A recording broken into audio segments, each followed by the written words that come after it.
Greetings, ladies and gentlemen. My name is Tinotenda Chimbwanda. It is an honor to be part of the Paperate competition. For the following few minutes, I'm going to take you through my project, which focuses on improving production planning efficiency with artificial intelligence. My journey started when I came across a claim that went against everything that I had been taught to know. A reputable scholar suggested that it is literally impossible to find the net present value (NPV) of a mining project. This really got me confused. Finding NPVs is all that we did for an entire semester, and this was not in just one course but two of them. Through my puzzlement, I could only draw two conclusions. Either we were doing some heroic stuff by doing the impossible, but as you know, the human mind can be too rational, so I thought maybe we were using the wrong tools in our evaluations. However, I was not satisfied with the two deductions, so I did what many academics do when confronted with challenges they cannot seem to solve. I dived deep into literature.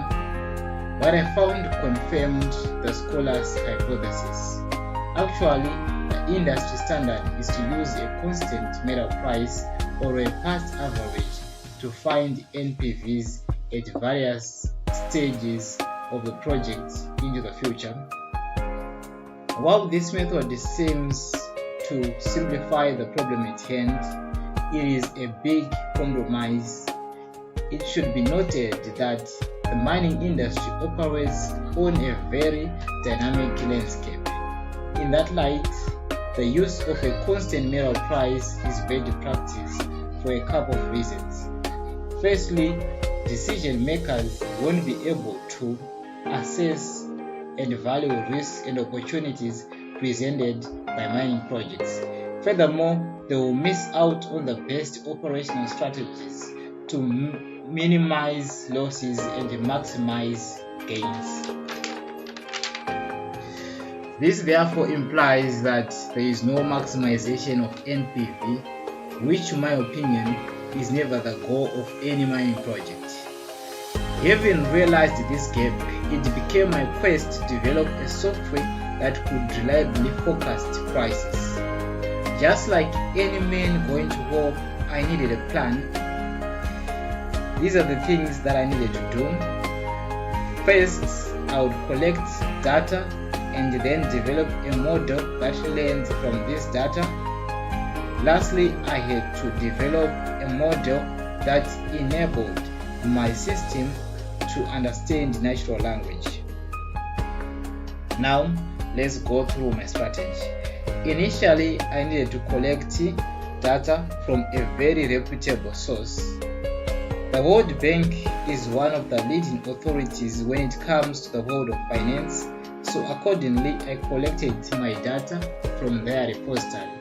The data I collected spanned from 1960 to 2019. As with any project, there comes a point where you have to narrow down, so I collected platinum historical prices. After that, I also processed the data to a format that a computer could understand. Moreover, I split the data into two sets, a training set and a testing set. The testing set would then validate the outcome of the trained model. What I then realized is that I was trying to imitate an expert in the stocks market, and I found myself asking what really makes an expert. I put myself in the shoes of an expert.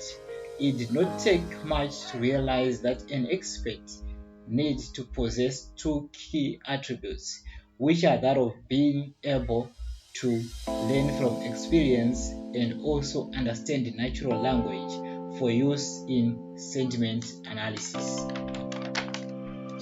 Moving on, I framed the problem as an analytics problem. Next, I needed to build my model.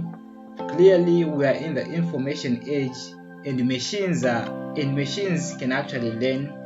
Have you ever wondered how we learn? Are we born knowing it all? I would say no.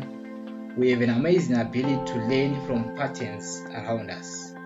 So in the same way, I had to teach a machine how to learn. To do this, I would first analyze my data.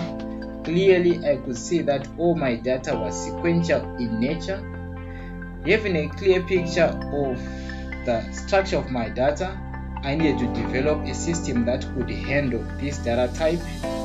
There are plenty of algorithms, but through research and experience, I opted for the LSTM algorithm, which is a variant of the Recurrent Neural Networks.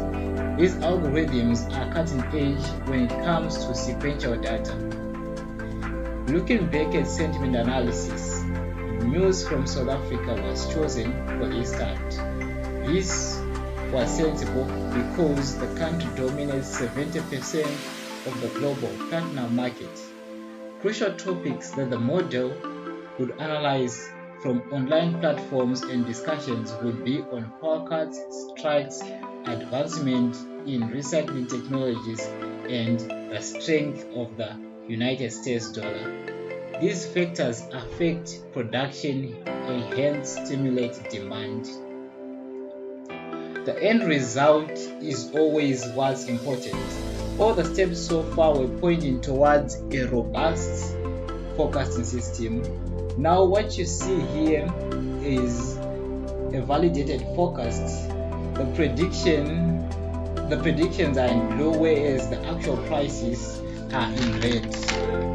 As can be seen, the model managed to generalize the trend well, though there were sharp rises in the 10th and the 15th month respectively, but these soon went back to the original trend. What we now see here is an out of sample forecast. The first few months of this forecast can be validated as we are now past the months. In the first month of the forecast in October 2019, the predicted value was $903, while the actual was $897, a difference of only $6, very marginal. And for November, we also had another marginal deviation of $21, which is reasonably good because we are forecasting in the long-term range. For 2020, the model managed to predict a very long decline in price, which could be credited to the COVID-19 pandemic. Lastly, let's look at who can use this software. Mines having this software can be able to be flexible in terms of their production rates. Again, investors can also know which investment profiles to put their money on. Furthermore, governments can also forecast their fiscal and tax revenues, especially for countries like Zambia, which tax based on mineral price. Lastly but not least, this research contributes to the work that is done to propel artificial intelligence technologies in mining. Thank you very much for watching. This is the end of this presentation. Stay safe. What you are going to see for the following few seconds is how the model actually works.